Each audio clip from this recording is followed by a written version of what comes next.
ছোটবেলা থেকে নিজের মতো করে গড়ে তুলতে চেয়েছো আমায়, কিন্তু আমি তোমার মতো হতে চাইনি। কেউ হাত উঠালে সেটা ভেঙে দিয়েছি, অন্যায়ের বিরুদ্ধে দাঁড়িয়েছি, নিজের মতো সবাইকে জবাব দিয়েছি। নিজের দোষ ঢাকার চেষ্টা করো না। আমার মনে হয় আমি কোনো ভুল করিনি দাদা। তার জন্য কি গুন্ডামি করবে? বেরিয়ে যাও এই বাড়ি থেকে। আমি কেন যাব? আমি যাব না, কোথাও যাব না আমি। মনে রাখো এই বাড়িতে কিন্তু আমারও অধিকার আছে। অধিকার আছে, নিশ্চয়ই আছে। যদি তুই সৎ হতিস, যদি না কাউকে ঠকাতিস, তোর নিজের অধিকার চাই না? ঠিক আছে, আমরাই চলে যাচ্ছি। ভেবেছিলাম আমি ফিরে এলে দাদা খুব খুশি হবে, কিন্তু এখন বুঝতে পারছি আমি গেলে দাদা শান্তি পাবে। এত বছর ধরে আমায় ছেড়ে থাকা শিখে গেছে, আমিও তাই এবার চেষ্টা করব একা থাকার। বৌদির এতগুলো মিসড কল।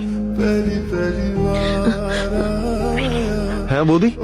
যা বলছি শোন, আজ কোর্টে তোর দাদার কেসটার হিয়ারিং আছে। কি হয়েছে দাদার? সময় হলে সব জানতে পারবি। এখন তুই আমার সঙ্গে আয়, ভেতরে যাই হয়ে যাক না কেন, আমার কথা শেষ না হলে তুই একটাও কথা বলবি না। আমার স্বামী কোথায়? আজকে শাস্তি পাওয়ার দিন ছিল তাই পালিয়ে গেছে। কোর্টের সিদ্ধান্ত এলে পরে ওকে ঠিক খুঁজে বার করা হবে। মিথ্যে বলার একটা সীমা আছে। মিথ্যে বলে হসপিটালে ডেকে আমার স্বামীকে সেখান থেকে কিডন্যাপ করে কোথাও লুকিয়ে রেখেছে।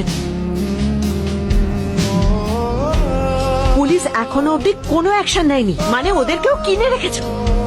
এবার তোমাদের সত্যি বলতেই হবে, কোথায় আমার স্বামী? একবার আমার জামাই কেসটা জিতে যাক, তারপর আমি তাকেও খুঁজে বের করব। তুমি কি করবে, কিভাবে করবে, আমি কিচ্ছু জানি না। আমি কোর্টে তোমার জন্য অপেক্ষা করব। ও যেখানেই থাকুক না কেন, 10:30টার মধ্যে ওকে কোর্টে নিয়ে আসা তোমার দায়িত্ব। ও কেস হেরে গেলে আমি সহ্য করতে পারবো না, আর ও পালিয়ে গেছে এটাও আমি কিছুতেই মেনে নেব না। জজ সাহেব পৌঁছে গেছেন, কিন্তু রাজারাম বাবু এখনো এলেন না। কিছু গন্ডগোল হবে না তো? আপনি চিন্তা করবেন